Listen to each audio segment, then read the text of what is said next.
बैठ के बोलिए। हेलो एवरीवन, नमस्ते। कैसे हो आप सब? तो मेरा नाम रवि कुमार सिहाग है और इस साल 337वीं रैंक है। सर ने बता दिया कुछ तो इंट्रोडक्शन। और मैंने बीए मेरा बैकग्राउंड रहा है और फर्स्ट अटैम्प्ट था मेरा, और उसी में ये रैंक आई है मेरी। तो सबसे पहली बात तो कुछ मिथ्स पे मैं सबसे पहले शुरुआत करूँगा। सबसे बड़ा मिथ तो ये है कि हिंदी मीडियम में वो एबिलिटी है ही नहीं कि वो क्रैक कर सके। ठीक है, मेरी रैंक थोड़ी सी कम है, लेकिन इस बात का भी मैं आपको बता दूं कि जो लोग सभी हिंदी मीडियम में जनरली ये ट्रेंड है कि कोचिंग जाएंगे या फिर फर्स्ट टर्म में 2-3 साल वो तैयारी करेंगे, ऐसा कुछ नहीं है। 1 साल की मैंने बहुत सीरियस होकर तैयारी की थी और बिना कोचिंग के, और उसके बाद में भी मैंने ये रैंक अचीव किया है। तो 3-4 चीज़ों पे मैं बात करूँगा। पहला तो ये है कि हिंदी मीडियम में इन्फीरियोरिटी कॉम्प्लेक्स बहुत ज़्यादा घुस गया इन सालों में, 3-4 सालों में। इन्फीरियोरिटी कॉम्प्लेक्स मतलब खुद को हीन समझने की भावना। कई मेरे सीनियर्स थे, वो उनसे मेरी बात हुई, उन्होंने ये बोला कि लबास ना जानने के बाद में हिंदी मीडियम के लोग इंग्लिश बोलना स्टार्ट कर देते हैं। वो हिंदी में बात करते ही नहीं, क्योंकि उनको लगता है कि इंग्लिश में बात करेंगे तो हमें ये लगेगा कि हम बहुत हाई पर्सनैलिटी हैं या फिर हमारे में इंटेलिजेंस बहुत ज़्यादा है। ऐसा कुछ भी नहीं है। हिंदी मीडियम में हर नॉलेज है। मैंने हिंदी मीडियम के बहुत से लोग देखे हैं जिनमें मेरे से भी बहुत ज़्यादा नॉलेज है। इतनी नॉलेज है कि उनसे कहीं से भी कुछ भी चीज़ें पूछ लो, वो आंसर दे देंगे, लेकिन फिर भी सिलेक्शन नहीं हो रहा। इसके पीछे कुछ तो रीज़न है, जो हम में है कुछ रीज़न, कुछ बाहर के रीज़न है। तो सबसे पहले तो मैं आप पे बात करूंगा, क्योंकि स्टूडेंट से बात कर रहा हूँ। तो स्टूडेंट में क्या चुनौतियां हैं, कमियां नहीं बोलूँगा मैं, चुनौतियों का सामना कर रहे हैं स्टूडेंट। पहली चुनौती तो ये है कि हम लोग चिंतन नहीं कर रहे हैं। ये बात मैंने अभी सर से भी जिक्र की थी कि हम लोग बस किताबें पढ़ने पे ज़्यादा फोकस रहता है कि 3 क्लास कर ली दिन में, 3 मतलब ऐसे भी स्टूडेंट मिलते हैं दिन में 3-3 क्लास करते हैं। वो 3-3 घंटे की 9 घंटे क्लास करेंगे और जाके सो जाएंगे वो। और फिर उन्होंने क्या क्लास में करा है उसका कोई रिवाइज नहीं किया, कोई किताब में नहीं पढ़ा, और फिर वो अगले दिन वापस वही 3 क्लासें और 10-12 महीने कोचिंग करेंगे, और फिर फाइनली अल्टीमेटली ये आएगा कि प्री भी नहीं हुआ। तो इसका रीज़न ये है कि जो एग्ज़ाम है उसमें हम कितना दिमाग में घुसा रहे हैं ये मैटर नहीं करेगा। दिमाग में मैटर करेगा कि हम जो हमारे पास नॉलेज है उसका एनालिसिस करके हम एग्ज़ाम में उसको किस प्रकार यूज़ कर रहे हैं। जैसे प्री में क्वेश्चन आया था इस बार कि आप अपनी पसंद के व्यक्ति से शादी करेंगे तो वो कौन सा आर्टिकल होगा, अनुच्छेद 19 या 21। तो जिसने बहुत अच्छे से पढ़ा है तो वो तो इसका सही आंसर दे देगा। जिसको लगेगा कि हाँ वाकई में व्यक्ति शायद पसंद की व्यक्ति को पसंद करने का अधिकार है, तो मेरी व्यक्ति है, तो अनुच्छेद 19 पे टिक मार देंगे। तो ये 2 डिफरेंस है जो चिंतन करने और ना चिंतन करने से पैदा होंगे। चिंतन कैसे करना है? जैसे आपने कोई बुक उठाई, एनसीईआरटी उठाई मान लो आपने, मॉडर्न इंडिया की। उसमें ये आ गया कि अंग्रेजों ने भारत को लूट लिया, भारत से विदेश लेके जाते थे, और इन्होंने ये लिख दिया, ये लिख दिया, ये लिख दिया। तो अब आपको लास्ट में एक क्यों और क्या, ये 2 चीज़ें आपको दिमाग में रखनी है किताब को पढ़ते टाइम। जैसे आपने पढ़ाई चालू की और आपको ये आ गया कि औरंगजेब का साम्राज्य टूट गया और छोटे छोटे साम्राज्य अस्तित्व में आ गए, ये तो फैक्ट है। ये आपको हर कोचिंग में बताएंगे, औरंगजेब का राज्य टूट गया, उसके बाद में छोटे राज्य आए, अवध में ये हुआ, हैदराबाद में ये हुआ। लेकिन जब आपके दिमाग में क्यों होगा तो आपको ये पता चलेगा कि औरंगजेब का टाइम की समस्या नहीं थी, उससे पहले समस्या चालू हुई थी। तो जब आपके दिमाग में क्यों होगा और आप उसको दोबारा पढ़ाई चालू करेंगे तो आपको पता लगेगा कि जब जहांगीर का टाइम आया तब कुछ समस्याएं हुई, शाहजहां का टाइम आया तब कुछ समस्या हुई, औरंगजेब का टाइम वो तात्कालिक कारण था, कुछ नीतियां थी, लेकिन कुछ उस व्यवस्था में दोष थे कि व्यवस्था टूटनी ही थी। अब आपने फैक्ट्स याद कर लिए, 2-3 शायद आप कारण भी लिख देंगे, लेकिन जब आपके दिमाग में वो क्यों के आप आंसर ढूंढेंगे, जब पूरी किताब का आपके दिमाग में आइडिया जाएगा तो वो आंसर आप कभी भी नहीं भूलोगे, और आपको पता लगेगा कि कैसे किताब के पैराग्राफ में से आंसर निकालने हैं। शायद एनसीईआरटी पढ़ते टाइम जैसे कोई भी मटेरियल होता है तो उसमें पॉइंट्स दे रखे होते हैं, कारण, प्रशासनिक, आर्थिक। एनसीईआरटी में ये भी नहीं मिलेंगे आपको। तो जब आप उसको ये पढ़ते हैं तो उसमें ये लिखा होता है कि एक पैराग्राफ होगा, आप उस पैराग्राफ की पूरी थीम को जब आप खुद से सोचेंगे कि अच्छा ये क्या कहना चाह रहा है। जैसे एंशिएंट में मैं एक एग्जांपल देता हूँ जनरली कि बौद्ध धर्म भारत में लुप्त हो गया लेकिन विदेशों में वो चलता रहा। आपने ये फैक्ट कलेक्ट कर लिया, लेकिन कभी आपने ये चीज़ सोची है कि क्यों लुप्त हो गया? ये भी तो पढ़ने की बात है। तो इसका जब आप क्यों का आंसर लेंगे तो शायद आप पूरी किताब पढ़ेंगे तो आपको थोड़े बहुत इंडिकेशन मिलेंगे, लेकिन जब आप उसको दोबारा पढ़ेंगे तो उसके बहुत ज़्यादा इंडिकेशन मिलेंगे कि हाँ क्यों लुप्त हुआ, आप लिंक कर पाएंगे पुरानी चीज़ों को।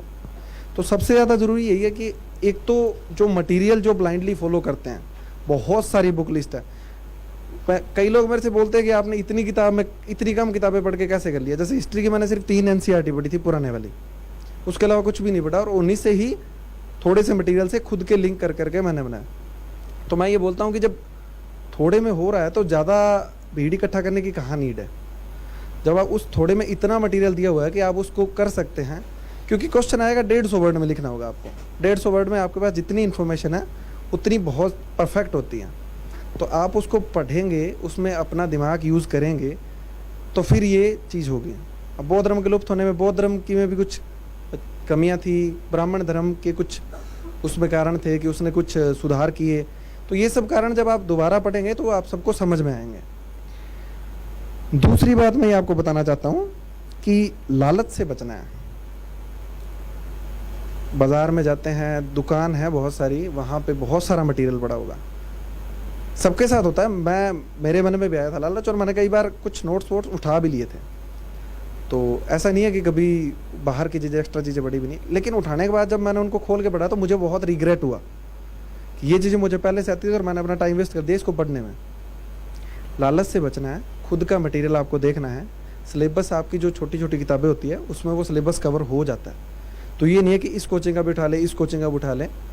लालच से खुद को बचाना है। अगर आप क्लास भी कर रहे हैं और अगर आपका कोई टॉपिक बहुत अच्छा है भी तो उसको छोड़ दीजिए, क्योंकि ये मतलब नहीं है कि आपने पैसे दिए हैं तो आपको वो सारे नोट्स पढ़ने हैं, जो मटेरियल मिल रहा है वो भी पढ़ना है। ये सब बातें मिथ्या है। अगर क्लास में कोई चीज़ आपको अनावश्यक लगता है तो आप उसको छोड़ सकते हैं, खुद से कर लीजिए। और सच बताऊं तो आप सबसे बड़े टीचर ही आप खुद के खुद हो। कई लोगों की शिकायत होती है कि आंसर लिखें तो चेक कहाँ पे कराएं। अरे तो खुद चेक करो ना भाई, आंसर लिखो, खुद चेक करो खुद के पॉइंट्स कितने हैं। ज़रूरी थोड़ी है जो रेडीमेड मटेरियल आपका आंसर मिल रहा है उसी से ही चेक करना है। खुद से देखो कि मैंने कहाँ गलतियाँ की है। और हिंदी मीडियम के कई लोग होते हैं वो टॉपर्स की कॉपी देखते हैं तो बोलते हैं कि हिंदी में तो टॉपर्स ही नहीं है, उनकी क्या कॉपी देखें। तो इंग्लिश के टॉपर्स की देखो ना यार, इंग्लिश के टॉपर ने भी बहुत अच्छा लिखा है। भाषा का ही तो फ़र्क है, कंटेंट तो शायद वो सेम लिखते होंगे दोनों। इंग्लिश के टॉपर की कॉपी देखो, उसमें भी ये देखो कि इसमें हम क्या एक्स्ट्रा कर सकते हैं, क्योंकि उन टॉपर्स की कॉपी सारे लोग देखते हैं। तो आपको उससे अगर बेहतर बनना है तो उसमें भी कुछ चीज़ें एक्स्ट्रा करनी होगी।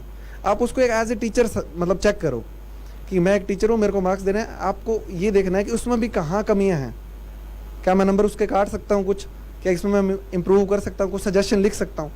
तो वो आप काम कीजिए, क्योंकि सिर्फ पढ़ के फैक्ट याद करना, शायद बहुत से लोग इस क्लास में भी होंगे जिनको मेरे से ज़्यादा नॉलेज होगा। मैं बिल्कुल ईमानदारी से बता रहा हूँ, मुझे इतना नॉलेज नहीं है चीज़ों का, या मैंने इतनी किताबें भी नहीं पढ़ी। मैंने कभी स्पेक्ट्रम भी नहीं पढ़ी मॉडर्न इंडिया के लिए। मैंने आधुनिक भारत का स्वतंत्रता संघर्ष जो बहुत बड़ी किताब आती है वो भी नहीं पढ़ी।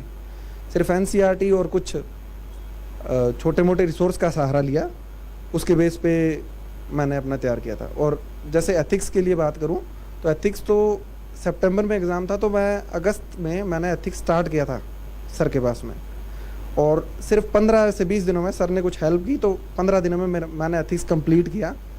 और उसके बाद में 5-7 दिन मैंने लगातार एथिक्स के खुद के नोट्स पढ़े और यही फॉर्मूला लगाया जो अभी मैं आपको बता रहा हूँ। हर क्वेश्चन में मैं ट्राई करता था कि खुद से एग्जाम्पल लिखूँ, खुद के पॉइंट्स बनाऊँ, क्योंकि जो आंसर हम जो प्रीवियस ईयर के क्वेश्चन आते हैं उसमें आंसर लिखे होते हैं, वो आंसर तो याद कर लेंगे, वो सेम क्वेश्चन तो आएंगे नहीं, उसी से मिलते जुलते आएंगे। तो वो क्वेश्चन हम आंसर याद कर लेंगे तो वो कैसे लिखेंगे। तो करना यही है कि क्वेश्चन को खुद से देखना है, खुद को सोचना है, खुद से लिखने का ट्राई करना है उतने मिनट में, उतने टाइम में। शुरुआत में ये हो सकता है आपको 1-2 मिनट एक्स्ट्रा लगे, लेकिन प्रैक्टिस करना बहुत ज़रूरी है। यही किया था। 15 दिन में एथिक्स की थी, और एथिक्स में हिंदी मीडियम में शायद हाईएस्ट मार्क्स हैं, इससे ज़्यादा होंगे 1-2 लड़कों के, लेकिन जो सेलेक्ट हुए हैं उसमें हाईएस्ट मार्क्स हैं, 99 मार्क्स आए हैं। तो मुझे नहीं लगता कि आपको कोई 4-4 महीने भागने की ज़रूरत है इधर उधर, या इतने लंबे टाइम तक आपको कोचिंग करने की ज़रूरत है। खुद की एक स्ट्रेटजी बनाई जाए, खुद की बुक्स लिस्ट चेक की जाए। और एक बात मैं फिर कह रहा हूँ कि रीड लेस रिवाइज मोर और थिंक मोर। चीज़ों को सोचना बहुत ज़रूरी है, और कम से कम पढ़ो और ज़्यादा से ज़्यादा रिवाइज करो। पॉलिटी की किताब होगी लक्ष्मीकांत, लगभग लोगों ने पढ़ रही होगी, लगभग 15 बार मैं रिवाइज कर चुका हूँ उसको, और अभी भी मुझे वो पूर्ण नहीं लगती। मुझे लगता है कि अभी भी उसमें बहुत सी चीज़ें हैं जो मैं पकड़ नहीं पाया हूँ। हर बार पढ़ता हूँ तो हर बार नए फैक्ट्स मिलते हैं, हर बार ये लगता है कि अरे यार ये चीज़ तो आज तक मुझसे अनजान थी, मतलब मैं पढ़ नहीं पाया था। तो एक साइंटिफिक टेम्परामेंट नाम का चीज़ होती है, ये ऐसा नहीं है कि सिर्फ पढ़ाई में लगाना है, एक पूरी लाइफस्टाइल होती है, उसको बोलते हैं smart work. Smart work, scientific temperament आपके उठने से लेके आपके सोने तक, आपके खाने तक, आपकी फिजिकल हेल्थ तक, ये सारी चीज़ें काम करती है। आप कितने घंटे की नींद लेते हैं, कई लोग बोल देंगे 4 घंटे सोता था, तो आप 4 घंटे सोने लग जाओगे, लेकिन विज्ञान तो यही बोलता है कि आपको लगभग 8 घंटे सोना चाहिए। 8 घंटे सो, अच्छे सुबह सुबह कुछ अच्छा हेल्दी रहो, अच्छा खाना खाओ, और ब्लाइंडली किसी को भी फॉलो मत करो। आपके टीचर्स बोलेंगे एनसीईआरटी मत पढ़ो, कई जगह मैंने सुना है कोचिंग में बोलते हैं एनसीईआरटी मत पढ़ो, हमारे नोट्स बहुत हैं। जो सेलेक्ट हो रहे हैं वो ये बोल रहे हैं कि हम एनसीईआरटी पढ़ के सेलेक्ट हो रहे हैं, और आप जो पढ़ा रहे हैं उनकी बात मान रहे हो। एनसीईआरटी बहुत अच्छी चीज़ें हैं, खुद का दिमाग थोड़ा यूज़ करें, हमेशा किसी को ब्लाइंडली फॉलो मत करो, क्योंकि अल्टीमेटली तुम्हें सेलेक्ट करवाएंगे वो वही लोग करवाएंगे। और तीसरी चीज़ है कि जो आंसर राइटिंग पे बात करूं, तो एक जैसे पॉइंट है कि अब जैसे मैं जिस यूनिवर्सिटी से मैंने बीए किया था, उसमें 20-20 नंबर के 5 क्वेश्चन आते थे। फर्स्ट ईयर में मैंने ये किया था कि उसको मतलब 36 पेज की कॉपी होती है, मैंने उसको 10-12 पेज में पूरा पेपर कर दिया था, बिल्कुल पॉइंट टू पॉइंट लिख के आया, और मेरे मार्क्स आए थे 50% पूरे, 600 में से 301 नंबर थे। सेकेंड ईयर में मेरे कई सीनियर्स ने बताया कि अगर मार्क्स खींचने हैं तो पूरी कॉपी भर के आनी पड़ेगी।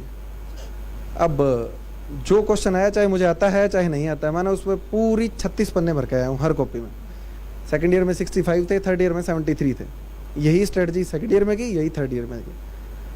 तो परवरिश ऐसी हुई है हमारी, तो थोड़ी कमी है कि हमें कभी आंसर प्रैक्टिस करने का मौका नहीं मिला। अब कोई बीटेक का स्टूडेंट होगा आईआईटी का, तो 8 सेमेस्टर होंगे, 16 एग्जाम होंगे, मिड टर्म भी होते हैं उनके, और उनके पेपर भी कुछ ऐसे आते हैं, फिल इन द ब्लैंक्स भी आते हैं, 1 नंबर के भी आएंगे, 5 नंबर के भी आएंगे, कुछ बड़े भी आएंगे।